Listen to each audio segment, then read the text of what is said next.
We will be celebrating Master's Mahasamadhi. In fact, both Paramahansa Yogananda ji and Sri Yukteswar ji's Mahasamadhi will be following next week.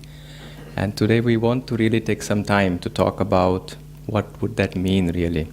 And not very recently, but some time ago I was watching this movie. I think some of you might have watched it. It's Tom Cruise is there. Last Samurai. And again, I don't want to tell the story of that movie, but something in that, towards the end of the movie, something really connected to me. So the life of a samurai it's very spiritual in some sense. Of course, they were warriors and all those things, but they lived very yogic lifestyle. That's what my understanding is. And in that movie, all these samurais who were supposed to protect the kingdom of China, I think, but they were eradicated. But the Chinese king, who was like a little child then, he had always that soft corner with those samurais. So towards the end of the movie, when the samurais don't no longer there, this king asks Tom Cruise, and it's not Tom Cruise, but whoever the actor was, and he asks him, like, tell me how he died. It's also very particular the way samurais die is they don't surrender. Either they win, and if they lose in the battle, then they take their own lives, and which is a very profound practice in its own sense. So he was very curious. So he asks Tom Cruise or whatever role he played into, like, tell me how he died. And to that, Tom Cruise replies that I can tell you that, but I will tell you something even better. I will tell you how he lived. When we talk about the Mahasamadhis, which is basically the departure of these great souls from the body, I think what is relevant for us more in terms of, like, why did they come? You know, again, as Master said, he was an avatar. He wasn't necessarily reincarnated into this body because he had some things to learn from this planet. He had a very particular mission, and he came for that. When it was over, he left. It is as simple as that. And Mahasamadhi, again, as they say, it is like the grandest one where there is no more return. But he was always in the state of Samadhi. So, well, and then his disciples also quite knew about it. I said, oh, he must be in Samadhi. And in fact, that's also happened when he actually left the body. Many of them, they thought this is just one of them. And then they started chanting Om in his ears, but he didn't return because that was the end of his mission. And on a human level, we kind of really feel bad about it. No, even like none of us actually were able to see him. I also saw when Swamiji left the body, many of his students who were very close to him, it was very hard time for them because we know we get used to seeing people around and connecting to them in that way. But it is not enough. And that's what, again, the reading Gauri was just mentioning about, that they came here not just so that people can touch their feet for some time and, okay, now the good part is over and you guys are left for suffering. There is something more. And that's what we want to touch a little bit upon. What was Master really? Was he this body? Swami Kriyananda says that in many ways we all are very fortunate because we never get to see him in the body. Because he talks in many of his books how confusing it was. There he was meditating, and all of a sudden in his meditation he feels Master's presence inside his heart. And he opens his eyes, and there Master walking and doing some very ordinary and human things. I said, like, well, that's very human. He's human. What is he really? So in that sense, that confusion, we are free from that. We have no way to really get confused. The only way we have is basically feeling inside our heart. Recently, I was in Rishikesh, and a few pilgrims were with me, and I had an opportunity to meet very old friends. He was with Ananda for a long time, and he and me, we used to go and visit another saint who used to live in Dehradun. And again, so as we say, like, our understanding of saints is something, and we understand that Master is not really just a body, but it's like a prayer, an answer to our prayers. We're like, you can say like the infinite consciousness. We kind of cannot embrace that infinity. No, you see, however hard I try to stretch myself, it still doesn't reach to that infinite space. But I have that.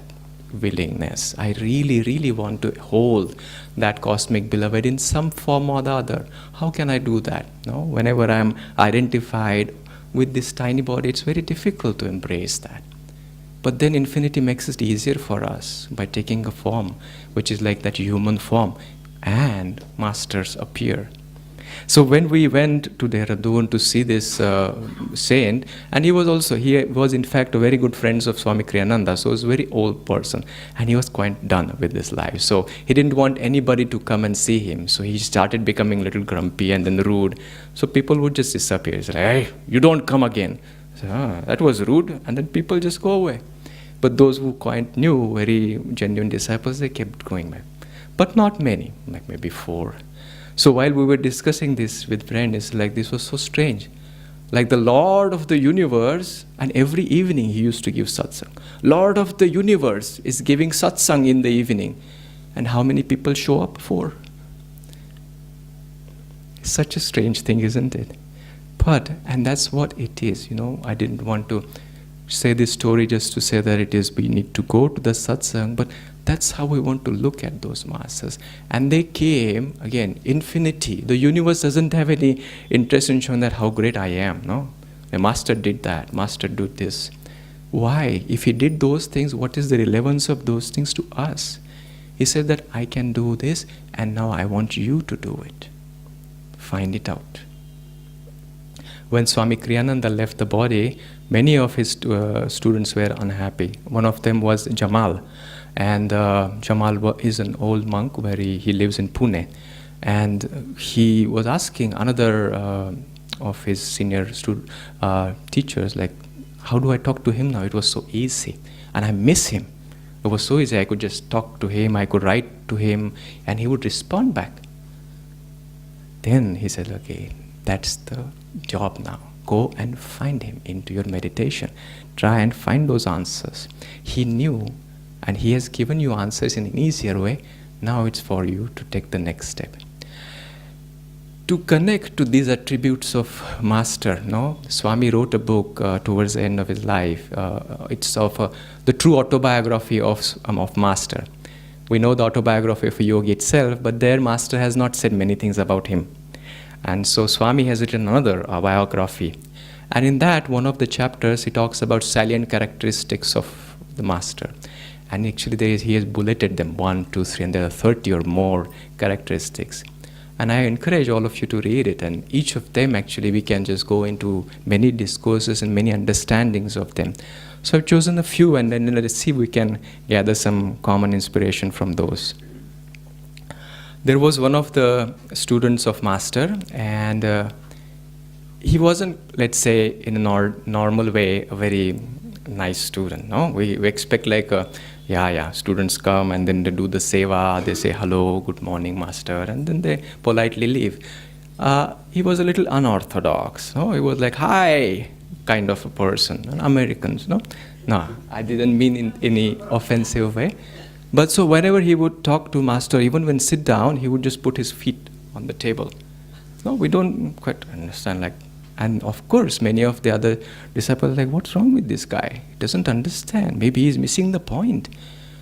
But towards the later part, he turned out to be a very, very sincere disciple, and he helped Master in many ways. And Master always, he didn't really judge him because like you are not doing the right things and all those things. He just let him be. And he worked with him. And then he turned out to be an excellent disciple. And that's what one of the things for us, many times we get carried away by just outward appearances. Some person comes, tell me your problem, and then they are very listening to you, and we will say, this person must be my friend. I can talk a lot to that. And then we keep talking and then say, yes, I have a suggestion for you. And then we are all ears. And then we are all open to these things. On the same way, some person comes and says, like, I think you are doing horrible thing. And then all sorts of nasty things. Like, what is that? And like, I don't want to listen. No, very conditioned. But Master said, don't go by the appearances. There is truth to the situation. And he felt the truth into his heart. He could just remove all those abstractions from that outward appearances. Oh, he's such an unorthodox, it doesn't do what other people do, it doesn't even touch my feet, or is showing me his feet. But he looked at the heart and he felt some genuinity there. And that's what we can also do, touch the heart of a situation. Especially, another story comes to my mind is when Swami, he was very young, and Swami was very intellectual also where he was. He had a very big mind and very deep desire for understanding. And when he went fresh, he was all there. 3 hours meditation in the morning, 3 hours in the afternoon, and then for the rest of the time he was studying, very, very stern. So Master looked at it and he said, okay, maybe it needs to be loosened up a little. So he went shopping with Swami, and then while returning, what they bought is a toy gun. And then he called Walter, that's how he used to call Swami, Walter, see what I have. And he shoots the gun. And it goes, and then the parachute comes out. Now this is Master, you see, doing something like that. And he's like, we couldn't hear his voice, but we will try to hear his voice. But he's like a boisterous laughter, and then Swami here is just confused, like, okay. And then he asks, Walter, how do you like it? And he's not sure, like, okay, well, yeah, it's fine, sir. And then, but he's not content. He shoots another one. Until the time, and then again, his laughter is such a contagious laughter that Swami also had to laugh with him. But he didn't quite understand what was the whole spiritual point in that. And then he goes on, talking about what is the importance of a childlike attitude. And a little bit on that, when we start on the spiritual path, we say you need to drop everything. Spiritual path is about unlearning. We say, I like that. And then we unlearn. We start unloading all the things that we have. And soon comes to the point where we start making some more rules for us. We learn yamas and niyamas, and this is how it should be. This is the way you do pranam, this is the way you puja. I will tell one more thing before I continue that thread. Again, in Rishikesh, when we went, I heard this from somewhere. It's he asked, who is looking through your eyes? And people go, who is that? And then they start introspecting, and I said, okay, who is that? And they said, all right. And then they say, this is me. I said, who is you? I said, okay, I don't know who this is. And they say, this is the mind looking through the eyes. This is the soul looking. And all the kind of answers, But one person who was quite genuine, he just says, sir, it is a conditioning looking from these eyes. It's like my own self-expectations or self-definitions that is looking through these eyes. And that's what we were trying to get rid of. That's what the spiritual path said, drop all your definitions. You're not just this body. You're not just this, your thoughts or mind and all those. Okay, we start dropping it. And then what do we do? Start adding new things at times. Yeah. How does the spiritual life looks like? Spiritual life looks like whenever we decide to become spiritual, it's like bye-bye to the family. And I take all the clothes off and take a loincloth and then go into some jungle. And it may be true I don't want to make fun of it. It is a very valid path for some people. What if we just talked about another disciple who just didn't care about that? He said, I need to put my feet first so that I can be open. He did it. Was he less spiritual? No, he was not necessarily less spiritual. Keeping open in understanding, again, as Master was saying, relax yourself and then find ourselves morely going into the heart of the teaching, which is connecting to the center, and from there, dropping the self-definition, not even the spiritual self-definition. We can go on, and I encourage all of us to read that, even if not everything, but the salient characteristics, and meditate on them. Because the purpose of Master here was not to show that, see, I can do that. See, I can see what people are doing. He wants us to do that. And he wants us to find out how he did it. And that's what our job is into this lifetime.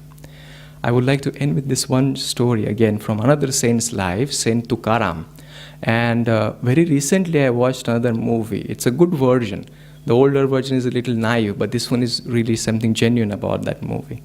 So Tukaram was a bhakti yogi, and his students were also very, very simple kind of students, no, who liked more of a singing. So he wrote many, many, many songs, and which basically talks about day-to-day lives of people. People come to him like say, "Oh, my husband is very nagging," or "My wife is very nagging," and he will write a poem for them. And they said, "Okay, see, this is what it is." And he became very popular, but he was not Brahmin. So as a result, all the Orthodox, they said, like, "You cannot teach." So he was brought into a court, and then they were asking him all the questions, like, "You are teaching all wrong things. We are here protecting the dharma." So he tried to defend himself. He tried to explain that he's trying to do the same thing. Nobody listened. They said, "You need to destroy whatever you created. You need to throw away into the river all the poems that you have written so far." And people are shocked. Even he is shocked, but he has to follow. So he accepts that divine will, and he takes all the things, goes to the rivers and drops it all there. But then he doesn't have any more thing to do, and he is also forbidden from doing any more satsangs or any more kirtans. So he just sits there by the river Chandrabhaga and stops eating. His family is there with him, his children are there, food is brought, he's not eating. All of a sudden this news goes all the way. All his devotees start coming all the way from Maharashtra, different corners, trying to see what is happening. But there is nothing happening there, just intense silence, a bit of sadness. People start gathering. Even those people who prosecuted himself, they understand the popularity of this man. And they come and then realize, oh, this is something very profound happening. They touch his feet, but they say, this is too late. Whatever verdict that they have given has already taken place. The scripture has been dissolved into the river. More people come. It becomes like a great pilgrimage spot right there in presence of that master. And all of a sudden, after 7 days, 10 days, one of his students couldn't stand that silence anymore. And then from there, he just remembers one of the chant that Tukaram wrote, and he starts singing that chant aloud. Hearing to that chant, another devotee comes up with another chant of his. And soon, one after the other, all the scriptures comes alive through the mouths of these people. And when Tukaram sees that, he couldn't just keep his silence and still, and he starts dancing in ecstasy. The point of scripture that he wrote wasn't that it just kept there and preserved and then read over and over. He realized that it was live. It has become alive. The scripture was fulfilled, and that's why it went into Chandrabhaga. It has become a part of people's living experience. When we talk about Master, he has taken Mahasamadhi because his mission was accomplished. Whatever he came here to plant those seeds into the hearts of people who truly want to listen to him. It is there, already planted. And that seed is all of us present here. And it is now up to us to just keep watering those plants. Keep watering those plants, let those seeds flower, and let him live through our interaction, through our engagement into this world. Joy to you.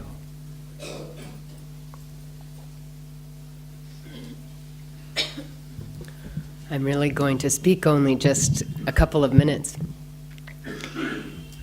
Swami Kriyananda had told many of us that we should take it as our goal in this lifetime to become Jivan Mukta. And many of us would think, perhaps I might not make it this time. Jivan Mukta, freed while living, meaning we transcend our ego and we become free of karma in this lifetime. We may still have to come in again and again to dissipate past karma, but no more karma accrues to us. We are free in this lifetime. And like many people, I was thinking, I'm not going to make it this lifetime. And, we have to ask ourselves, who do we believe our Guru is? How am I going to become Jivan Mukta? Is it through my power? Is it through my wisdom? If Swamiji says, Master told us there are several Jivan Muktas in this room, he said that to a group of people, including Swami Kriyananda. And if Master can say it to that group of people, he could be standing right here saying it to us also. And so, how might that happen? First, it's overcoming those self-definitions and comparing our levels and saying, I'm not at that level, I'll never make it. Of course, we'll never make it with that kind of attitude. But if we think, wait a minute, I have this great line of gurus. My guru came for me. He has unlimited power. He has limitless love. He has everything. He has the self-realization and spiritual magnetism, consciousness and vibration to transform me. In fact, that was the reason why he was born. To do this for his disciples, for his chelas. And we are those chelas. And so, whether or not we think about it in terms of achieving freedom in this lifetime, we absolutely have to think about it in our everyday life. I'm going to be the very best I can be today. I'm going to wake up and make this day as good as I can, live it with as highest consciousness as I can, as expanded vision as I can, the most love, the most kindness, the most acceptance as I can. Say, I am right where I need to be to find God. Because otherwise I wouldn't be here. I'm a disciple of a great guru, and he knows what's best for my liberation, and this must be what's best for my liberation.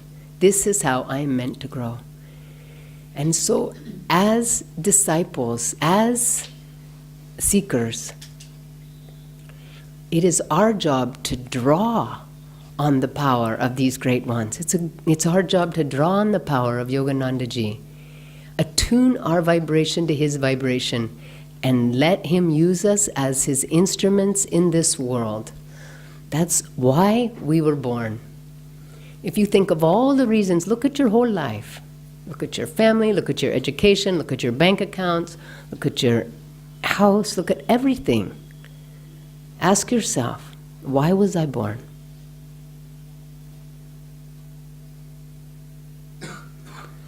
I think the highest answer is to become an instrument of his love, of his light, of his vibration, of his wisdom, to every single person that you meet, to every creature, and to just build the vibration of this planet. I mean, when one of us draws his power in meditation, it's a miracle.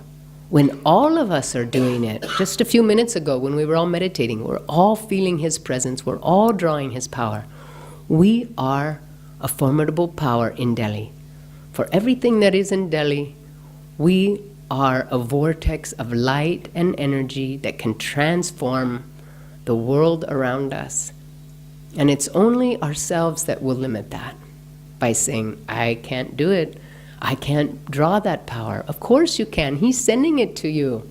We were born to be that, and he came to flow through us and to use us. And so let us honor, let him pass the baton to us. Let us honor the reason why he came and glorify the reason why he came and make it worth it. These great ones are floating in bliss and omnipresence. They come down, they take a body, they also suffer pain in a body, they also die in that body, but they do it for us. And so let's honor that. Thank you for coming. I will be your channel of love. I will be your channel of light. I will not limit myself and say, I can't. I will, I do. When we take discipleship, when we take Kriya Yoga initiation, we say, I will, I do take this.